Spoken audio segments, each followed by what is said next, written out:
इसे तलाक नहीं देनी चाहिए थी ना।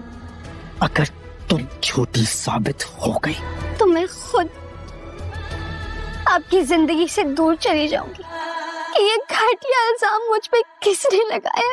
इतनी जल्दी तुम्हारी असलियत खुल गई। पता नहीं मेरे बेटे ने क्यों जिद में आके तुमसे शादी कर ली। गैरों की तरह घर के एक कोने में छुपा कर रखा है तुमने इसे। लेकिन फिर आपको बताना होगा। इसे घर में बीवी की हैसियत नहीं दिला सके, बीवी का मकाम नहीं दिला सके, बहुत दावे और जोम के साथ ब्याह कर लेकर आए थे। मुझे बस ये लगता है कि जैसे उन्हें नूर की फिक्र हो रही है। मुझे कुछ समझ नहीं आ रहा। नूर की फिक्र रहती है। नूर आखिर जुल्फकार शाह को बता देगी कि जो कुछ भी हो रहा है वो बिल्कुल गलत हो रहा है, उसने ऐसा कुछ भी नहीं किया। जुल्फकार शाह को गुस्सा आएगा और बोलेगा कि अगर तुम झूठी साबित हो गई तो नूर बोलेगी कि मैं तुम्हारी ज़िंदगी से हमेशा हमेशा के लिए निकल जाऊंगी, लेकिन मेरी भी एक शर्त है। अगर मैं सच्ची साबित हो गई तो तुम्हें इस शख्स का नाम मुझे बताना होगा जिसने मुझ पर इतना ज़्यादा घटिया इल्ज़ाम लगाया है।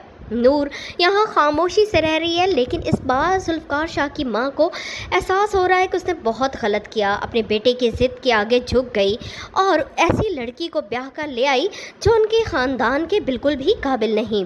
नूर किसी से कुछ भी नहीं कहेगी और चुपचाप यहाँ पर रहना शुरू कर देगी। वो जानती है कि जुल्फकार शाह उसे नहीं छोड़ रहा। उसकी फुप्पो भी आएगी और जुल्फकार शाह को अच्छा खासा डांटेगी कि तुम तो बड़े मान से इसे लेकर आए थे इज़्ज़त से, लेकिन अब इसका ख्याल भी नहीं रख रहे और जिस तरह की ये ज़िंदगी गुजार रही है मुझे नहीं लगता कि नूर को अब यहाँ पर रहना चाहिए।